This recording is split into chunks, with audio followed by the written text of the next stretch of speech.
I want to hunt big game this year. Where can I start planning, and what should I start with? One of the most common questions I get from folks, especially if they've never hunted in Wyoming before or they're new to hunting, is where do they start? How do they get involved with hunting in Wyoming? I always direct them to our hunt planner on our webpage, because that does a couple of things in concert together. This is the Wyoming Game and Fish webpage, and for the majority of what folks are looking for, you can access it through these 5 buttons at the top here. And so we want to go hunting in Wyoming, we're going to click on the Hunting in Wyoming page. And so, John, just to jump in a second, so you're recommending that a first-time hunter, the number one place they need to start is going to the website and going to the hunt planner. I agree. Yep, that's exactly what I'm saying. You could get to this information through a number of different ways through our website. So this public access page is kind of all the Access Yes programs. So you can access all this information here. But by using the hunt planner, what that's going to do is all of our access areas may have specific, species you can hunt or specific regulations. The hunt planner is going to filter all of those access areas by the species that you select from this drop-down list. So we'll select antelope. And access areas that John's talking about are these places that Game and Fish they manage in collaboration with landowners to allow public hunting at no cost. And so these might be things like walk-in hunting areas and hunter management areas, right, John? That's exactly right, Sarah. So yeah, all of the Access Yes areas, which is walk-in hunting, hunter management areas, are privately owned properties that we've teamed up with the landowner and allowed the general public to use free of charge. Again, there may be additional restrictions, but that's exactly what the Access Yes areas are. It's private land that the landowner, through an agreement with the Game and Fish, has allowed the public to use. Here we are at the hunt planner looking at the antelope areas, and in Wyoming, all the hunt areas are different, right, John? Depending on the species. That's correct. Yeah. So that's the other question we get a lot. Anyone who works for the Game and Fish here, I think, fields that question, is whether you're looking at antelope, deer, and elk, they're each going to have their specific hunt areas. So, for example, we'll just click on, we could zoom in on a hunt area. Antelope area 73 is not going to be the same for deer or elk. Those all are different hunt areas. So that's why we selected antelope on that drop-down menu, because it's going to show us the specific hunt areas. And then all of these red dots on here are going to be our walk-in hunt areas or hunter management areas. And so by going through the hunt planner, it's already filtered out every walk-in area or hunter management area where we can hunt antelope, shows the date that it's open, and then the acres that you're allowed to hunt on it. I see. So if I am a hunter, I come here, I look at the whole map. I may be clicking around on a couple different hunt areas just to kind of see what's available. Maybe that's an approach I want to take, is based on the location, the proximity to a town. Like, how do you decide where would even be a good place for you to start looking into planning? Yeah, and I mean, ultimately, I think that's one of the biggest challenges. If you're starting from a clean slate, trying to figure out, what works best for you, and we'll zoom back out here. You just have to establish those guidelines for yourself. Like, how close do you want to be to towns? How much public access are you going to have? What are the odds of drawing the license that you're looking to put in? And, ultimately, it comes down to it's generally a trade-off between public access and the ease of drawing. So your improved odds of drawing is usually a balance between public access. Just because you're having more people put in for those areas that have very good public access, and less people put in for areas that typically have a lot of private land that's harder to access for the general public.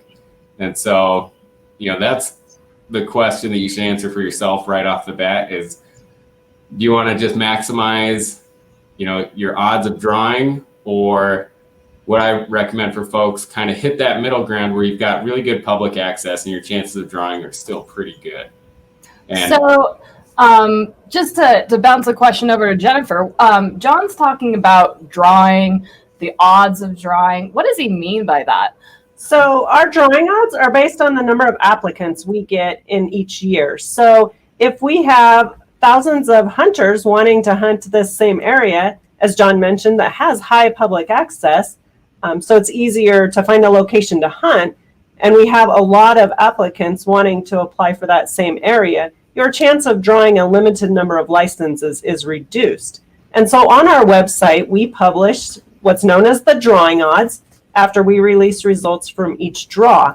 And so when an applicant is looking to apply this year, they will actually be looking at the drawing odds for 2020 because that's the most current data we have available for them. The one thing they do need to keep in mind is drawing odds are only a predictor of what could happen this year. Our application counts change and fluctuate every year.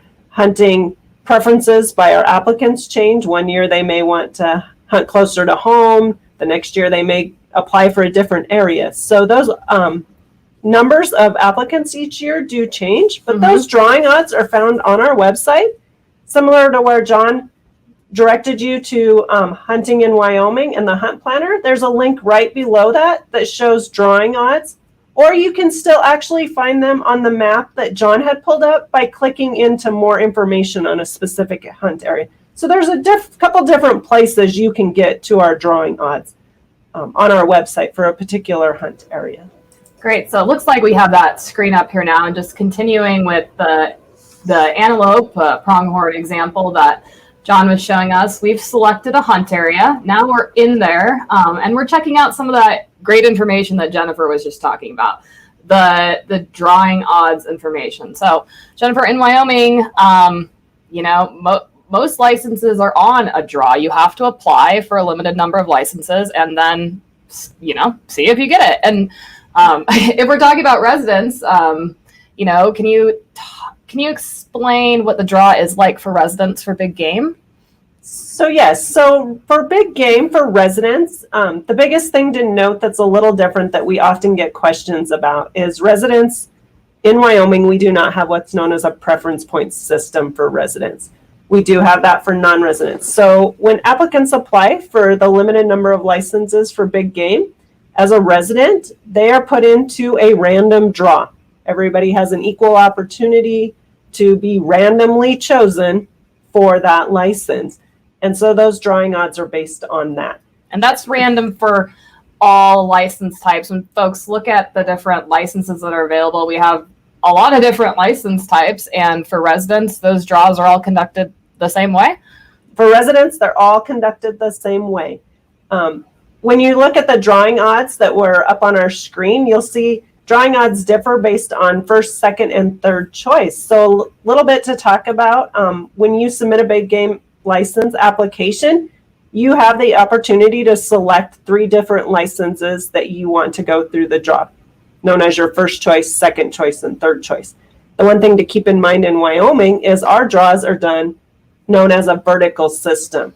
So we look at everybody's first choice and award license based on, for residents, their lowest random number, and just work through till we run out of license applicants for that particular first choice area. And then we move to an applicant's second choice. Some states pull a person's random number and they look at their first, second, and third choice, which is a horizontal system. We are a vertical system. So you will note that the drawing odds for first, second, and third choice are different. But in Wyoming, for residents, the big thing to keep in mind is it's for elk, deer, and antelope, it's 100% random draw. We do not have preference points. Great. So just bringing this all together, you're planning your hunt. You go to the hunt planner, and like John said, start looking around, asking yourself these important questions about where you want to go, what kind of access there is, and then, as Jennifer explained, taking a look at the drawing odds and sort of creating that balance between public access that you desire and also the ability to draw the license. And I mean, John, as you said, it's almost never those two things magically align. 100% great public access and then really, really good drawing odds. I mean, it's definitely a balance. And so you might have to weigh those when you're trying to make your decisions. The next thing, John, maybe you could move us to the next step about what people can also see on the hunt planner and the different tools available on that map. Yeah, and we'll jump back and forth between a couple of different screens. And just for anyone who's new, we'll kind of start at the foundation of interpreting this map. And so all of the yellow that you see, and we'll look at Antelope Area 73, which is just west of Casper, that's going to be federal BLM land, which is open to the public for hunting. The blue represents state land, usually open to the general public for hunting unless there is additional restrictions on it, which you should be able to see on this map. And then the last thing where we were going is all of these walk-in areas. Once we zoom in on them, you can actually see the boundaries and click on specific walk-in areas. And then this more info tab, just like when we looked at it for the hunt area, it'll bring you to more information for the walk-in area, which gives you specific information on additional regulations and the dates that it's open. So it seems like for people who aren't super familiar with the hunt planner, you really keep it's a layered system. Zoom in, zoom in, zoom in, zoom in. The more you zoom in, the closer you get to, just looking at that one particular area, but it's really just chock full of really good information. Like you saw the different lands, statuses, the different access areas. You can see all of that by just zooming in. John, talk a little bit about like how somebody can figure out if they can access a piece of public land or not, and how are we allowed to get to those public land areas, and of course, are we allowed to cross corner-wise on those?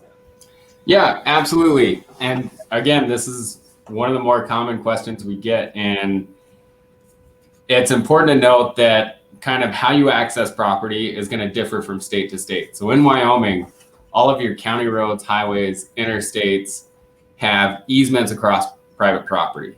And on the map that we were just looking at, you can see all these brown outlined roads are going to be county roads. So even though they cross this white, which represents private property, the general public is allowed to use those roads across private property. And then we'll zoom in a little bit. And so any adjacent lands to a public road like that, either county, highway, interstate road, is going to be available to the general public to access. Where so do I just like park on the road and slip under the fence, or how is that okay? Yeah, so generally county roads, you're not going to have a single problem doing that at all. If you're talking about highways and interstates, it's important that you don't want to endanger yourself or impede traffic by parking in a right of way or off the side of the road where you've got vehicles going by at highway speeds. But county roads in Wyoming, pulling off the side of the road is generally an accepted practice. A lot of these walk-in areas do have designated parking areas, but in general, county roads, you can pull off the sides. The fences in Wyoming don't necessarily follow property boundaries. They're usually, for grazing practice to keep animals in one particular parcel. And so, yeah, if you're on public land and there's a fence there, you can go over or under the fence however you want to get across to access BLM land. People talk about 2 tracks that you can drive your vehicle on. Those don't carry the same easements as county roads. So if you're on a 2-track, it's not going to show up on this map, but you want to access this portion of the walk-in area, and there's a 2-track that cuts across right here. That's not going to have that same easement that a county road does. So you're going to have to drive up or access it from this BLM or up here where it's adjacent to those public areas or public roads. And as far as corner crossing in Wyoming, in general, it's we try to discourage folks to do it. There's not a hard set precedent on it yet, and it may vary from county to county as how those local law enforcement agencies enforce that. So that's just something you should reach out to your local game warden or sheriff's department to determine how they interpret corner crossing on public land. The next thing I think that we should talk about is just with the next stage of hunt planning. I mean, finding a little bit of accessible public land or where you want to hunt, and then thinking about, where you want to hunt in Wyoming. Those are two steps that we've gone over. But if we find an access yes area that we really like, how do we know if we need to, what's the process on getting onto that land to hunt? And what's the difference between a walk-in area and a hunter management area if we're looking at those areas to make a plan? Yeah. So for example, Antelope Area 73, we've got a lot of walk-in areas. We don't have a hunter management area, but we'll look at one of those next. So for walk-in areas, you can see is designated up here as walk-in area number 15. As long as we have an antelope license, we're accessing it between the dates that it's open, and then we're adhering to any additional regulations, which may say, vehicles restricted to designated roads or established roads, or foot traffic only. And in this case, there's no additional designation for vehicles, which means it's going to be foot traffic only. And you'll see that on the signs when you actually get out on the ground. Each walk-in area is signed appropriately in that fashion. We'll say foot traffic only. And for that case, all you need is your hunting equipment. You don't need to contact the landowner or need any kind of permission slip. And you're good to go as long as you're within the additional regulations of that hunting area. So that's pretty easy then. So what you're saying is, as long as we have a license that's valid in that area and the walk-in area is open, when it comes hunting season, that's a place that we can know that we can go and hunt. Absolutely. Easy. Okay. Yeah, thank you for distilling that. Cool. That's right. And so then the next part is about those hunter management areas, which we know is like a little bit more of a layered process that people have to kind of plan for. That's absolutely right. And so hunter management areas are a little bit more controlled than walk-in areas. So to access those, you do need a permission slip, which you get through our website, and you can get through the apply or buy button up here, or what I always direct people to do, just because it puts them a couple steps ahead. So we're going to look at Muddy Mountain and Antelope Area 32 right here. And so you can see as we zoom in, we see the boundaries of the Muddy Mountain Hunter Management Area. We can click on that. Again, more info is what we want. We can see we can hunt antelope, deer, and elk on this particular hunter management area. Each hunter management area is going to have a specific set of ranch rules. We'll have a map for you available here. And it's important that you read through the ranch rules because they do vary from ranch to ranch, hunter management area to hunter management area. And so for hunter management areas, you do need a permission slip. And you can see this apply for this HMA. If we select that, that will allow us to apply for the HMA. And you can only do that once you've actually been drawn a license for that area. So when you go to apply for an HMA, it's only going to show you hunter management areas that are applicable to the license that you hold. And these don't cost any money. Some are on a first come, first served basis, some are on a lottery, and some are unlimited in number. But you do need that permission slip. And once you receive the permission slip, print it out, you'll notice there's 2 copies of it. One of those you'll keep on your person while you're hunting, and the other one we would like you to put in the dash of your vehicle while you're hunting, so that as we patrol those areas, we know that each hunter has the correct permission slip.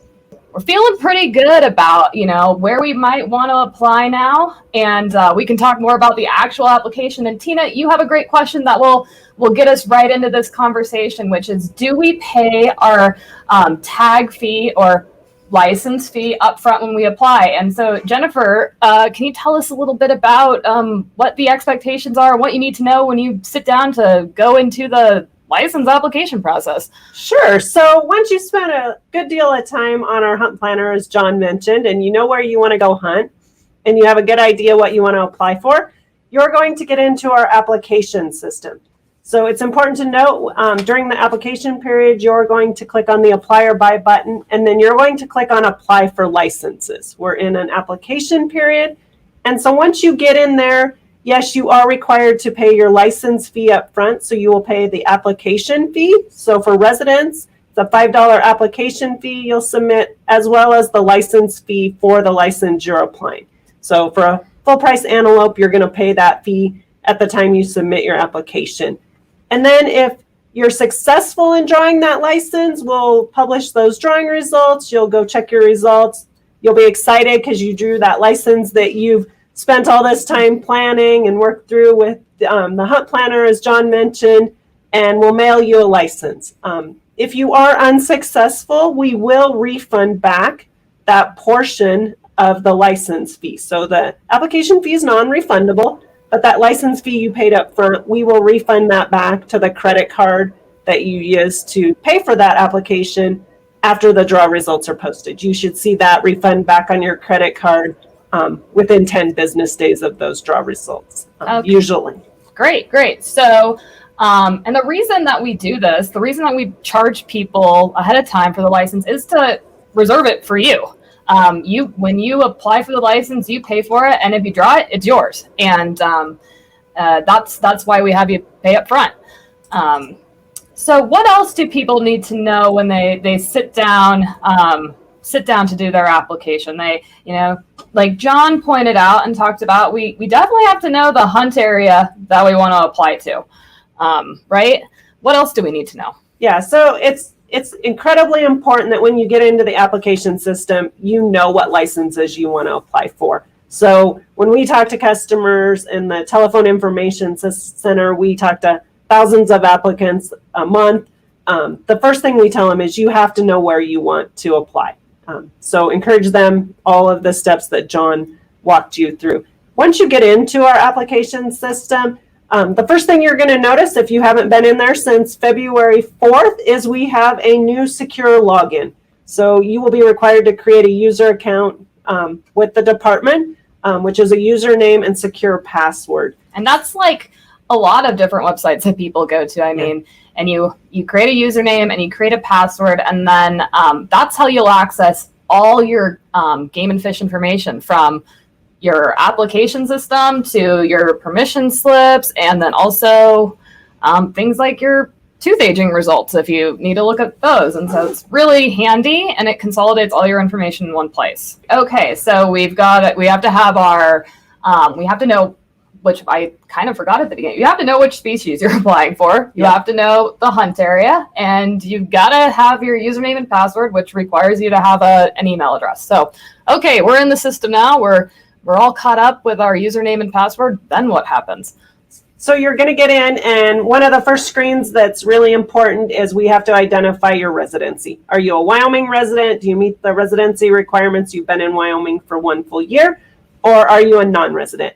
And really what that does is then the next screens that we present you in the application system will display the licenses available, whether you're a resident and non-resident. And really where that's important is some of the general licenses for general elk or general deer. And John led us down antelope, which is really simple. All of our licenses for antelope are available to residents and non-residents. So once you get through your residency. Let's stop there for just 1 second and talk about that point, Jennifer, because what Jennifer is indicating is antelope is all on a draw, but there is a nice advantage to being a resident in Wyoming, which is we have general licenses for deer and elk. And I just want to toss this question over to John. John, what is a general hunt experience like in Wyoming for deer and elk? Is it still a good hunt, or, what's the benefit of a general license? Yeah, absolutely. And I think just back up a little bit. And so general licenses are licenses that you can purchase over the counter in Wyoming. We give out that general licenses, unlimited in number. So for residents only. For residents only. Yeah. Every resident in Wyoming who's eligible to buy a hunting license can buy one general deer license and one general elk license, right? That's correct. Everyone can. Okay, that's really cool. I mean, that's really cool. That opens up hunting opportunity for pretty much everyone who wants to try and put some big game on their table. Absolutely. Yeah. And I think it can be a great experience, and it gives you an opportunity. You can still put in for your limited quota license. And if you don't draw it, you can purchase a general deer license or elk license. And there's still a lot of opportunity for general licenses in Wyoming. And a general license makes you able, or allows you to be able to take the buck or the bull or cow, calf, doe, fawn, right? It's typically antlered. Again, that's going to vary by what hunt area you're in. There may be an antler point restriction in some places that may say, for deer, it's 3 points or better. And you're just going to have to look at that information. Again, that's also available in the hunt planner. We'll pull one up for a general area. We'll look at number 2, which is in Northeast Wyoming. And we're going to blow up this screen a little bit. You can see for general deer, in area 2, it's antlered deer off private land, any deer on private land. So if you're hunting on private land, you could take a doe or a fawn. If you're on public land, which includes BLM, Forest Service, or state land, that additional requirement, it has to be antlered, comes into play. But yeah, these are great hunt areas. It's important to note that because they're general areas, and you can see through our hunt planner, you can click on it and you'll be able to tell whether an area is general very quickly just based on the more information box. But you just need to set your standards for what kind of expectation you have for that hunt, keeping in mind, because we give out a lot of general licenses, the volume of hunters is probably going to be a little bit higher. So how can you kind of moderate your hunting experience to reduce the impacts of overcrowding in those areas? And I always encourage people to kind of shift their hunting window temporally, look at a Tuesday through a Thursday rather than Friday, Saturday, Sunday. And it may improve your hunting experience by reducing the amount of hunters that are out in the field.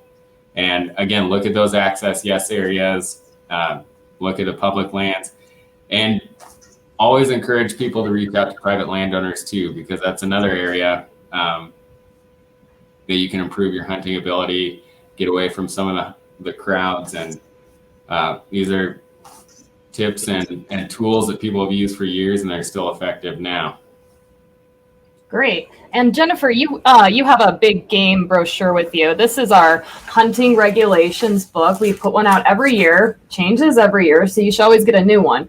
But inside that hunting regulations book, it does list out the sort of restrictions and limitations that John was talking about. And so the way it works is it goes by hunt area. And if it's a general license, it says general on the, I think it's called the hunt area. And so, but with a general license, if you have one, you can hunt in any general area that's open. And so those season dates will be listed on that table. So you might be able to bounce around for several months all around the state and hunt every general hunt area you want, as long as it's open and you're following those restrictions and you haven't harvested yet. So lots of good opportunity. Something that I've always thought was nice about the general license is if you're a new hunter, it kind of allows you to explore the state a little bit. Mm-hmm. It's a little bit of low risk because, like Jennifer was saying, you don't have to apply. You can buy it over the counter. And so if you're new to hunting, a general license might be a great way to explore what you like a little bit more before you try to enter the draw for one of your top areas. But travel around the state, see what kind of access is available, see what you like. It's a really, really good option for new hunters. So just to bring us all back together, now that, there's a couple other license types in addition to the general, and we've been talking around those a little bit, but I think we're ready to hear more about what are these license types and what do they mean and what do they cost?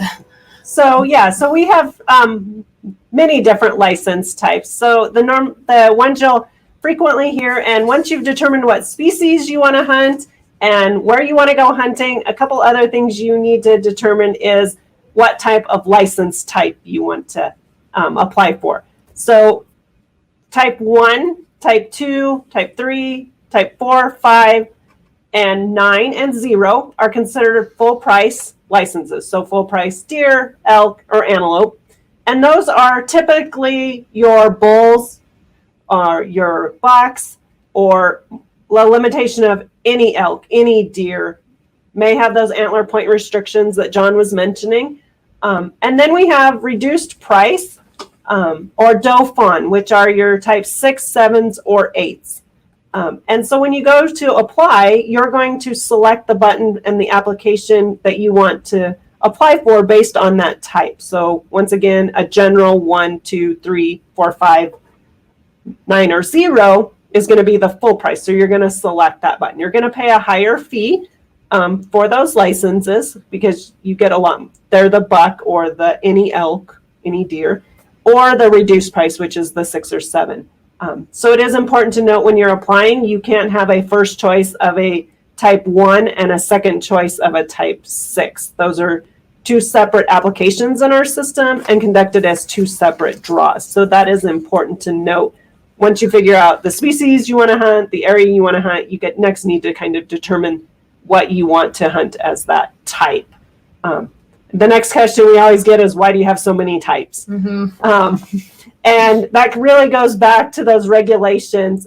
There's usually specific limitations on those between a type 1 and a type 2. They may have different season dates. They may have different limitations on them. So it is really important to use the hunt planner or the regulations to see, are they private land only? Are they a very short window? Type 3s typically for deer or white-tailed deer only. Thing to note for elk, really important, is the type 4s and 5s are full price licenses. You pay a full price for that license, but they are antlerless elk. So basically you're hunting a cow or calf, but you're paying a full price. And that just gives wildlife management flexibility for additional seasons. But those are considered full price licenses when you pay for the fees. So that is something important to note when you apply in the initial draw for elk. Okay, yeah, that's it.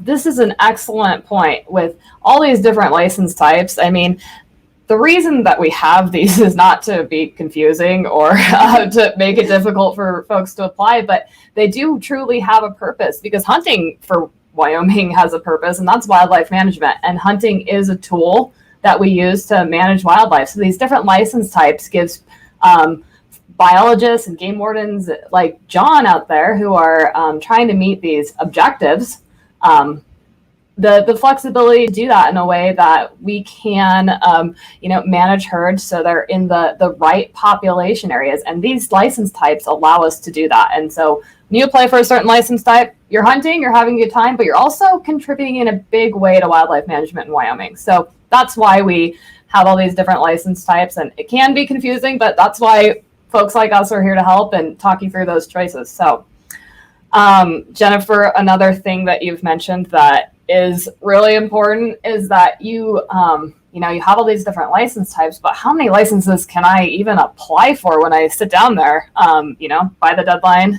What can I go for?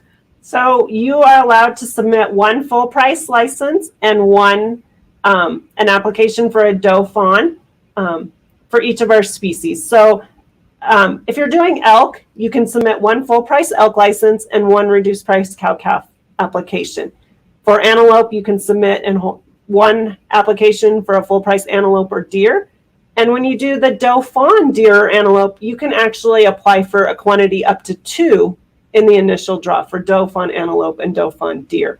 So if you really want to get out there and hunt, you can submit 6 applications by the deadline for full price and reduced price for each of our big species, elk, deer, and antelope. Got it. Okay.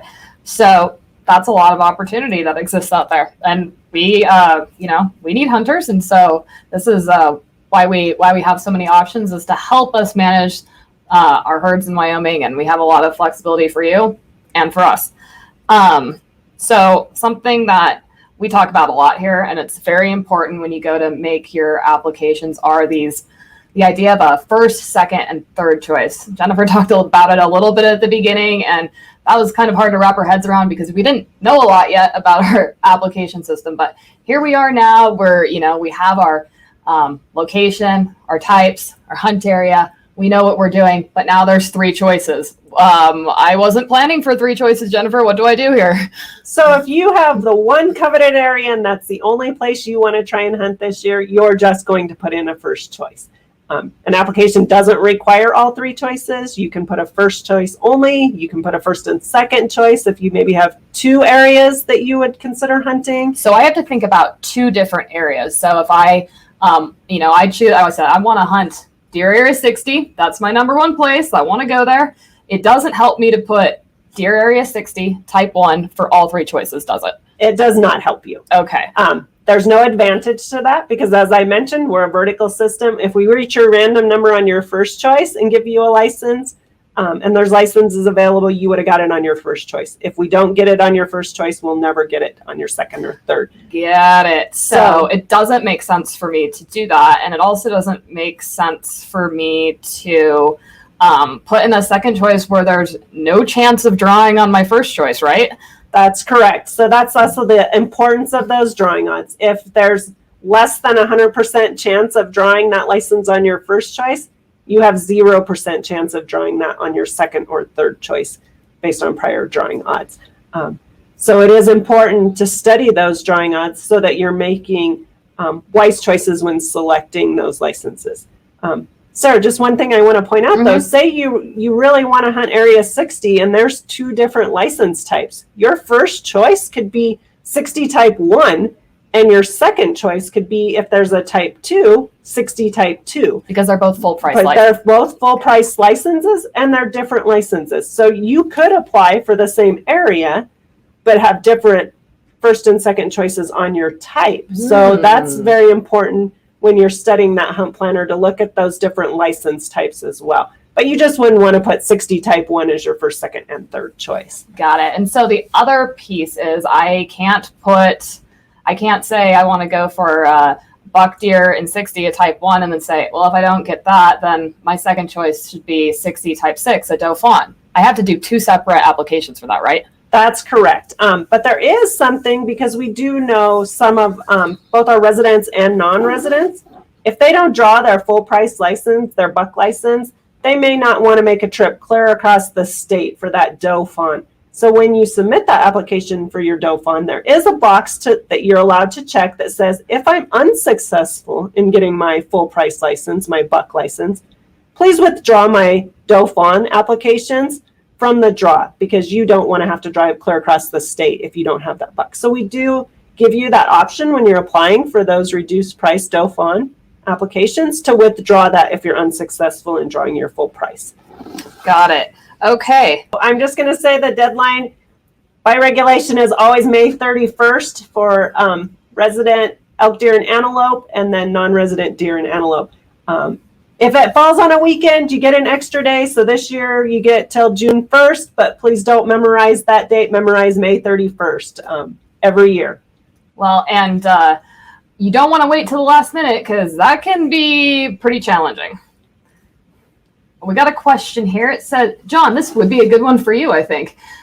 If I draw a permit for a hunter management area and it's bordered by public land, either state or BLM, that is normally not accessible, can I legally access that land through the HMA, even if it's not included within the boundaries of the HMA? Corner crossing excluded, obviously. Thanks for that question, Joshua. John, what do you think about that? No, that's a really good question, and we get these types of questions all the time, because oftentimes I'm going to approach this from 2 different situations. What this person asked is, if I have a permit to access a hunter management area, so I'm legally allowed to access the private property within that hunter management area, I can hunt that. Can I access this BLM property that, had I not had this hunter management area access, I wouldn't be able to access legally? The answer to that is yes. So you would be able to access that BLM land as long as you have your HMA permission slip and you're not crossing any private land that's not associated with the HMA, you can access that BLM. And then kind of to piggyback off a similar question that I get a lot of the time is oftentimes there's BLM or Forest Service property within the boundaries of a hunter management area that you can access legally.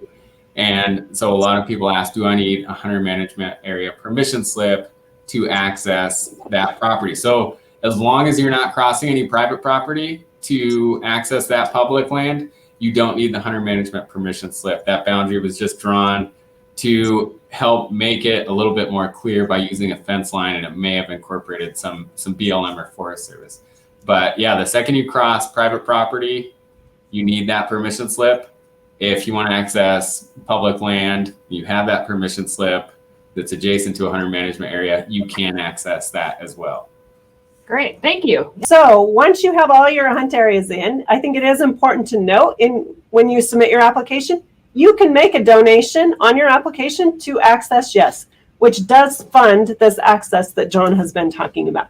So we have our donation screens right there when you submit your applications that you can make those donations for Access Yes, which funds all of this access that John's talked about today. Once you do that, you're going to then get to the credit card screen. You're going to put in all that important credit card information so we can charge your credit card and get your applications in the system. Couple points to make note of. You're definitely going to want to make sure you get that receipt. Once you get our credit card system, it's going to say your payment was successful, but you're not done yet. And click back, continue, and it'll take you to your receipt page. It is often disappointing to talk to customers who think they got to the credit card system, but when they go to check their draw results, their payment hasn't went through. Their payment may have been declined. They may have misentered their CVV code off the back, and they just have hit submit and didn't really wait till the next step. And unfortunately, their application wasn't paid for. So strongly encourage you to make sure you get that receipt. That's your record that your payment was successful and your application will go through the draw. So you just get a receipt. You don't get an email. Lots of people get confused, like they're going to get a confirmation email. In Wyoming, we don't send you a confirmation email. That receipt is your confirmation. So get to that and save it. And then several weeks pass between when you submit your application and when you find out the draw results. And we notify you that the draw results are posted on the website. And then it's your duty to go check those on the website on draw results day. You can do that by, how do we do that now? With our login portal, that's could be a little bit different, huh? Yeah, so once you get the email that draw results are going to be posted, they're on our website, you're just going to log back into your account, that username and password that you created, and go to the draw results, and it will show up right there whether you were successful in drawing that license. And it will actually show you if you had a first, second, or third choice, which of those licenses you were successful in drawing. That's awesome. Okay, so we have, it looks like about 9 minutes left, and so we'll take some more questions here. All right, can you get a general tag and a type 1 or 2? Jennifer, do you want to take Brandon's question on that? So it depends on the species. So you cannot hold a general elk license and a type 1 or type 2. Actually, that's elk or deer. So you have to pick one or the other. So if you are successful in drawing as a resident your type 1 license in the draw, then you can't go purchase a general elk or deer over the counter. Got it. Because they're both full price licenses. They're both full price licenses. And so you are limited to one general, one type, 1, 2, 9, 0. There are rules for what you can hold, and those license types are a little challenging. But no, you can't hold a general and a type 1 or 2. Great. So something that I've been dying to ask you guys this whole time that we've been talking, I mean, and I'll shoot this question to John, but I'd love to hear from both of you. Can I be successful on a hunt if I can't go out for any on the ground, boots on the ground scouting? Can I be successful in a hunting season with the tips and information you gave me today? I would say absolutely, and people do it every year. And because like we looked at the walk-in areas and hunter management areas, we know we have those specific dates that we're allowed to access that walk-in area. So typically we can't go before season to help scout and try to pattern animals. But that being said, there are a lot of tools available to us to help us put us in the best position to be successful during the hunting season. And a couple of those are, use Google Earth. You can really easily identify habitat types and help kind of narrow your focus on where you want to hunt by just saying, where meadows are, where food sources are, where likely bedding areas are for whatever particular animal you're after. And then in addition to that, I would reach out to those local resources that you have at your disposal, being, the regional game and fish office, the local game warden, or local biologist, and they should have some pretty good information to help set you up for success on, the start of hunting season. Great. Thanks for mentioning those local folks, John, because Jennifer and I, we work in Cheyenne and you work in Casper, but there's a lot more places to hunt in the state, and sometimes contacting those folks who are working on the ground every day in those areas are a key resource for some really good information. And Jennifer, you mentioned the telephone information center that we have here, and the folks that work in that telephone information center, they're experts on helping with application questions like you've been talking about today, right? That's correct. You can give that number a call. That number is 307-777-4600 and speak to one of our representatives. And like I said, they talk to thousands of people. They can answer your questions. They're very familiar and experts in the hunt planner. They can walk you through that. They are kind of the first line contact for game and fish. And I would just like to add one other thing that you and John mentioned about contacting those local resources. The earlier in the season you do that, or even before hunting season, the better. Those folks are very busy, and you're one of a handful or more hunters contacting them. So the earlier you can do that to give them time to reach back out to you, I know they appreciate that as well. What you'll see here on the screen are some essential links that will keep you headed in the right direction. These are really the top resources that we talked about today that we believe are going to set you in the right direction for hunting. And we'll make that available to all of you. That's just an outline of a few of the resources that we have on the Game and Fish website. So thanks a lot, and we'll see you again soon.